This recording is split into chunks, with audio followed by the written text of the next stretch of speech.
Cold stars. Princess Nyx of the Australian Empire stood on the observation deck of her crystalline ship, her luminous silver skin reflecting the starlight that streamed through the transparent ceiling. Her violet eyes narrowed as she studied the approaching human vessel, its primitive design an affront to her aesthetic sensibilities. The humans had only achieved interstellar travel a mere century ago, while her civilization had been masters of the cosmos for millennia. "Your Radiance, the human delegation requests permission to dock," announced Syvex, her royal advisor. The tall, slender alien's blue-tinged skin contrasted with Nyx's silvery glow. "How tiresome," Nyx sighed, her melodic voice tinged with disdain. "These humans persist like cosmic dust, believing themselves worthy of our attention. They're merely ephemeral beings, here for an instant, gone in what we would consider a blink." She adjusted her crystalline crown, an ancient symbol of the Australian royal bloodline that granted her access to the eternal essence, the source of their immortality. "The High Council recommends diplomatic engagement, Your Radiance. Their mineral-rich planets could benefit our expansion," Syvex reminded her, his expression carefully neutral. Nyx turned, her flowing iridescent robes cascading around her slender form. "Very well. I shall grace them with my presence, though I expect little from creatures whose entire existence spans less than one of my sleep cycles." As the human ship docked with mechanical precision that surprised even Nyx, she prepared herself in the reception chamber, surrounded by her honor guard. The doors slid open silently, revealing the human delegation. Commander Darius Ward stepped forward, his posture military rigid despite the wonder evident in his eyes. His dark skin contrasted with the silver of his uniform, and his closely cropped hair framed features that Nyx reluctantly admitted held a certain primitive appeal. Behind him stood several other humans, but it was Darius who drew her attention, his confidence almost offensive for a mortal being. "Princess Nyx, I bring greetings from Earth and the United Planetary Alliance," Darius began, executing a formal bow that had clearly been practiced. "We appreciate your willingness to—" "I am aware of your purpose here, Commander," Nyx interrupted, her voice like chimes in a breeze. "Your species' desperation for technological advancement is hardly subtle." A flash of irritation crossed Darius's features before his diplomatic training reasserted itself. "With respect, Your Radiance, we seek partnership, not charity. Humanity has developed unique solutions to challenges that even immortal beings might find valuable." The audacity of the statement sent a ripple of disapproval through the Australian attendants. Nyx raised an eyebrow, intrigue momentarily outweighing her contempt. "Bold words from a species that will be evolutionary dust while my civilization continues to thrive." Darius met her gaze unflinchingly. "Perhaps our brevity gives us perspective your people have forgotten. When time is limited, we make it count." For the briefest moment, Nyx felt something unexpected, curiosity. She quickly replaced it with her customary disdain. "We shall see, Commander. The diplomatic quarters have been prepared for your delegation. We will reconvene tomorrow for formal discussions." As the humans were escorted away, Syvex approached. "The commander appears unusually forthright for a human." "He's either remarkably brave or catastrophically foolish," Nyx replied, her eyes lingering on Darius's retreating form. "Likely the latter." Later that evening, alarms blared throughout the ship. Nyx rushed to the command center, where chaos reigned. "Your Radiance, we're under attack," Syvex reported. "Zerkian vessels have breached our outer defenses."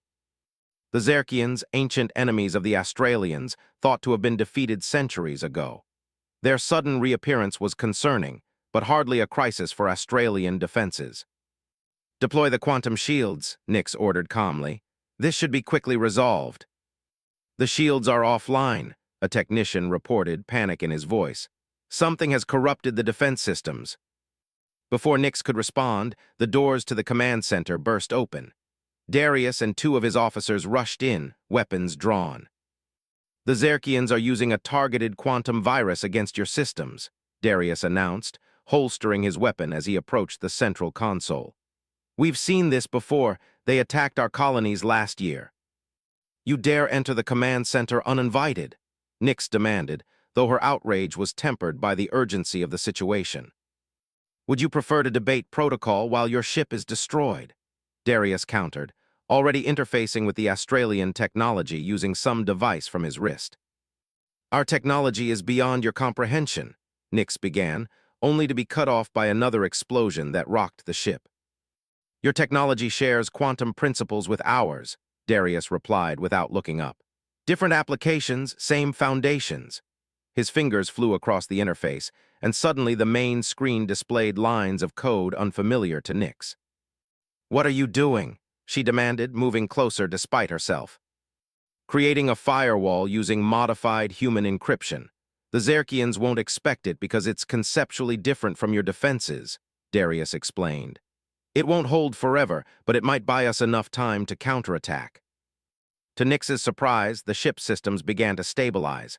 The human solution, while rudimentary, was working. "Shields partially restored," announced a technician. "Weapon systems coming back online." Nix studied Darius, conflicted by this unexpected turn of events. "It seems I may have underestimated your usefulness, Commander." "It happens a lot," Darius replied with a hint of a smile that Nix found both irritating and strangely compelling. The reprieve was short-lived. A massive explosion tore through the lower decks, sending tremors throughout the ship. "Direct hit to the engine core," Syvex reported. "Containment failing." "Evacuate the section," Nix ordered, her immortal confidence wavering slightly at the severity of the attack. Another officer approached with urgency. "Your Radiance, the Royal Archives are in danger if the Xerkians breach those databanks." "They could access the secrets of the Eternal Essence," Nix finished, her blood running cold.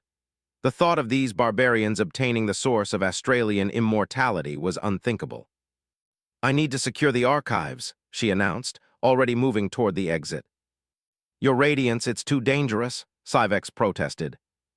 "I am the only one who can access the security protocols," Nix reminded him. "The risk is necessary."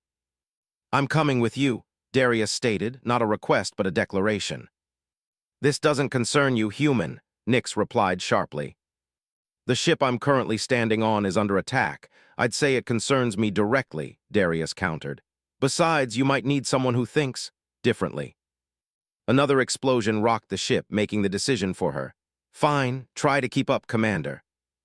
As they raced through the corridors, emergency lights casting an eerie glow over the crystalline architecture, Nix found herself repeatedly glancing at the human beside her. He moved with purpose and precision, his mortality seemingly forgotten in the face of crisis. "Why would you risk your life for Australian secrets?" she asked as they navigated a damaged section of the ship. "Because right now our survival depends on your ship staying intact," Darius replied. "And because it's the right thing to do." "The right thing," Nix repeated, the concept strangely foreign yet intriguing. "Your morality is shaped by your mortality." "And yours by your immortality," Darius observed. "I wonder which perspective is more limited." Before Nix could respond, a section of the ceiling collapsed ahead of them. Darius reacted with startling speed, pushing Nix aside as debris crashed down where she had been standing. The contact, his hands on her shoulders, sent an unexpected jolt through her system. "Are you all right?" he asked, genuine concern in his eyes. "I would have regenerated," Nix replied, disconcerted by both his quick actions and her body's reaction to his touch. "Force of habit," Darius said with a shrug. "I protect my allies, immortal or not." Allies, the word hung between them, challenging Nix's worldview. This human considered them allies, despite her dismissal of his entire species. "The archive chamber is ahead," she said, choosing to ignore the implications of the moment. "We must hurry." As they approached the ornate doorway leading to the archives, Nix sensed something wrong. The security field was inactive, the doors partially open. "Someone's already here," she whispered, drawing her energy weapon. Darius nodded, his own weapon ready. "After you, your Radiance." They entered cautiously, only to find the vast chamber apparently empty. Crystalline data structures rose from the floor to the ceiling, each containing millennia of Australian knowledge.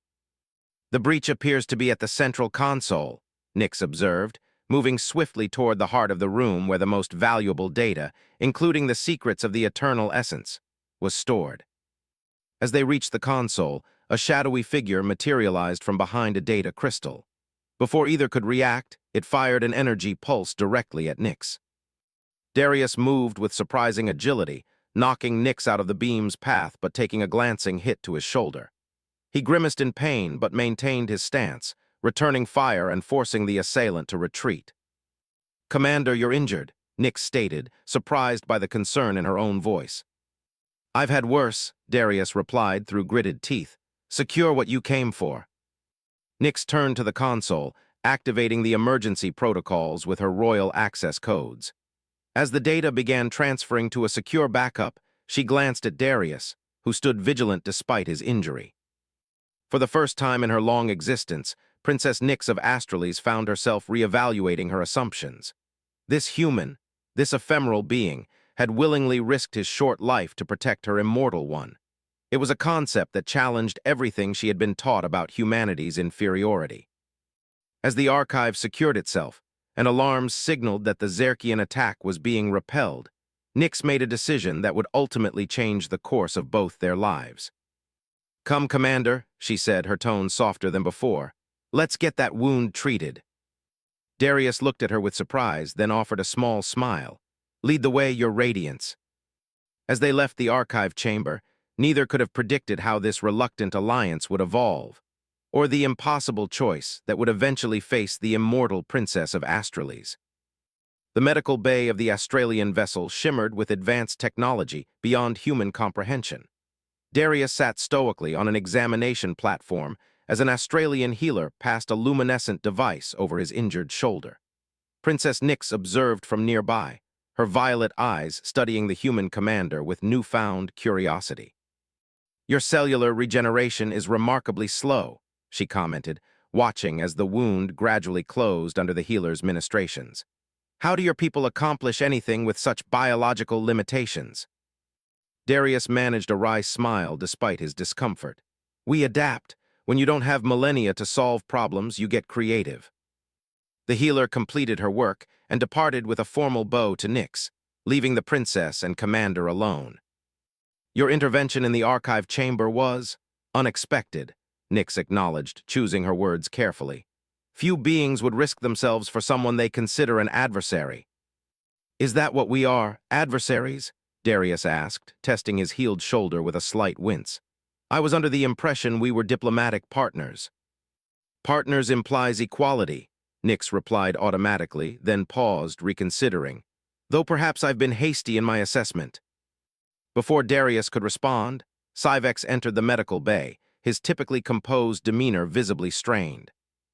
"Your Radiance, we've identified the source of the security breach," he announced. "The Zerkians had assistance from within, someone with high-level access codes." Nix's expression hardened. "A traitor among us who?" "Counselor Veldrix," Syvex replied, his voice dropping to a whisper. "Surveillance records confirm he disabled the quantum shields moments before the attack." "Veldrix," Nix's shocked response echoed in the chamber.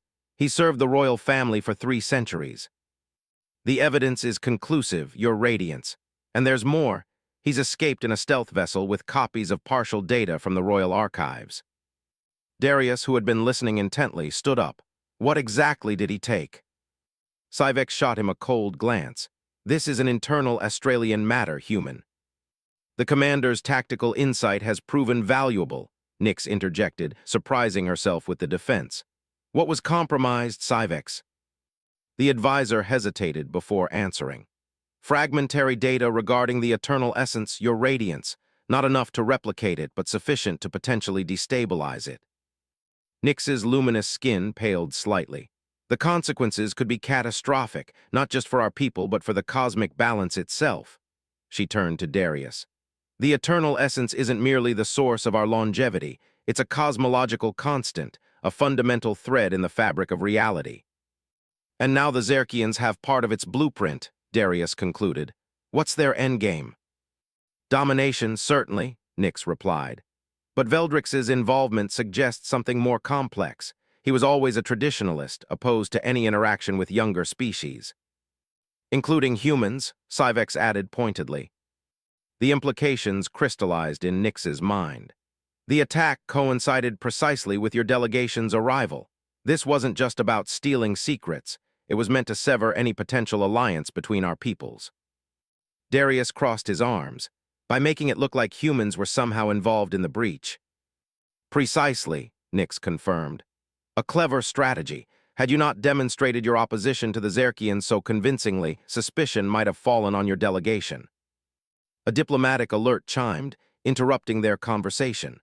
Syvex activated a holographic display showing an incoming transmission. "It's the Australian High Council," he reported. "They're demanding your immediate return to the homeworld, your radiance. They cite security concerns following the attack." Nix's expression grew troubled. "That's unusual protocol. The royal vessel is considered sovereign territory." "Perhaps they fear further breaches," Syvex suggested. "Or perhaps Veldrix's conspiracy extends further than we realize," Darius offered quietly. Their eyes met, and Nix felt an unexpected connection, a shared suspicion that transcended their cultural divide. "Commander, I believe we face a more complex situation than either of our peoples anticipated," she stated formally. "I propose a temporary alliance to investigate this threat." Darius straightened, his military bearing returning. "I accept your radiance. What's our first move?" "Not returning to Astrales," Nix decided. "At least not until we understand the full scope of this conspiracy." Syvex looked alarmed. "Your radiance, defying the Council's summons, is unprecedented." "So is treason among the Eternal Ones," Nix countered. "Send a diplomatic response indicating communications damage from the attack. That will buy us time." She turned to Darius. "Commander, would your vessel be capable of tracking Veldrix's stealth ship?" "It's not as advanced as yours, but we've developed some unique sensor configurations specifically to counter Xerkian cloaking technology," Darius replied. "If your people are willing to share their stealth signatures, I believe we can pick up his trail." "Syvex, arrange it," Nix ordered, "and prepare a secure transport to the human vessel. I will be accompanying Commander Ward to oversee this operation personally." Syvex's expression displayed clear disapproval. "Your radiance, for you to board a human ship, is necessary," Nix finished firmly. "My connection to the eternal essence may be our only advantage if Veldrix attempts to weaponize what he's stolen." After Syvex departed, visibly unsettled, Darius turned to Nix with a questioning look. "Are you certain about this? Your advisor clearly thinks it's dangerous for you to leave your ship." "It is," Nix admitted. "No Australian royal has ever set foot on a human vessel, but these are unprecedented circumstances." "And your connection to this eternal essence, is that also at risk?" Nix hesitated, weighing how much to reveal. "The essence isn't merely external, Commander. It flows through the royal bloodline. I can sense disturbances in its pattern, a skill that may prove vital if Veldrix attempts to manipulate the fragments he's stolen." Darius nodded slowly. "Then we'd better prepare for transfer. My crew will be surprised by your presence." Hours later, Nix stepped onto the deck of the UPA Horizon, the flagship of the human delegation. Despite her outward composure, she felt a flutter of anxiety, an emotion so rare that she barely recognized it. The human vessel, while impressive by their standards, felt claustrophobic compared to Australian architecture, with its mechanical systems and utilitarian design. The human crew stared openly as Darius escorted her to the bridge, their awe and apprehension evident in their expressions. Nix knew she was likely the first Australian most of them had seen up close, her silvery skin and ethereal appearance as alien to them as their mortality was to her. On the bridge, Darius introduced her to his command staff, including his second-in-command, Lieutenant Juno Reeves, a sharp-featured woman whose analytical gaze reminded Nix somewhat of Syvex. "The princess will be working directly with us to track a rogue Australian official," Darius explained. "This operation takes priority over all other mission parameters." "Sir, Admiralty protocols require notification when mission directives change," Reeves pointed out, her professionalism only slightly masking her unease. "I'm aware, Lieutenant," Darius replied. "But given potential infiltration at the highest levels, we're maintaining communications blackout with both our authorities until we verify who can be trusted." Nix noted the crew's reaction, concern mixed with respect for their commander. Their trust in him was evident, even when his orders diverged from protocol. "Your people follow you with remarkable loyalty," she observed as they moved to the tactical station. "They follow the mission and their duty," Darius corrected.